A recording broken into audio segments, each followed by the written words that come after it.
অসুস্থ খালেদা জিয়াকে বিএসএমএমইউতে ভর্তি করা হয়েছে। আজ দুপুরে তাকে নাজিমউদ্দিন রোডের কারাগার থেকে মেডিকেলে নেওয়া হয়। হাসপাতাল কর্তৃপক্ষ জানিয়েছে, সম্মতি নিয়েই বঙ্গবন্ধু মেডিকেলে আনা হয়েছে বিএনপি চেয়ারপারসনকে। মেডিকেল বোর্ড তার স্বাস্থ্য পরীক্ষা করেছে। দেশি চিকিৎসা সম্ভব বলে জানিয়েছেন হাসপাতালের পরিচালক। এদিকে খালেদা জিয়াকে পছন্দের হাসপাতালে না নেয়ায় তার সুচিকিৎসা নিয়ে শঙ্কা প্রকাশ করেছেন দলের মহাসচিব মির্জা ফখরুল ইসলাম আলমগীর।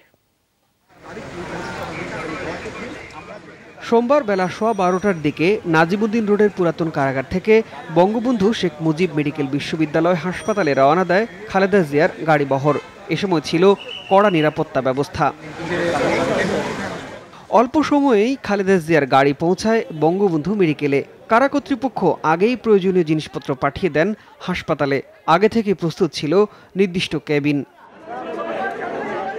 দলের চেয়ারপারসনকে বিএসএমএমইউতে আনায় সেখানে আগেই উপস্থিত হন দলের সিনিয়র নেতারা। এ সময় বিএনপি মহাসচিব খালেদা জিয়ার অসুস্থতায় শঙ্কা প্রকাশ করেন। আবারও সুচিকিৎসা নিশ্চিতের আহ্বান জানান।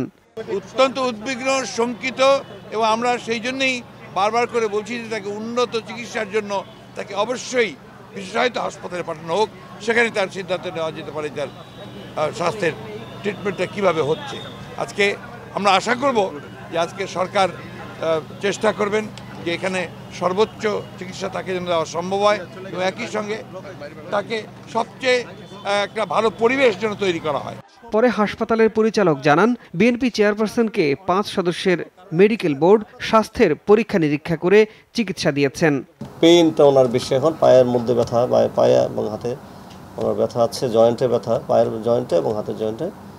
আর ওনার একটু ডায়াবেটিস আছে, ডায়াবেটিসটা একটু বেশি, এখন নর্মাল চেয়ে একটু বেশি।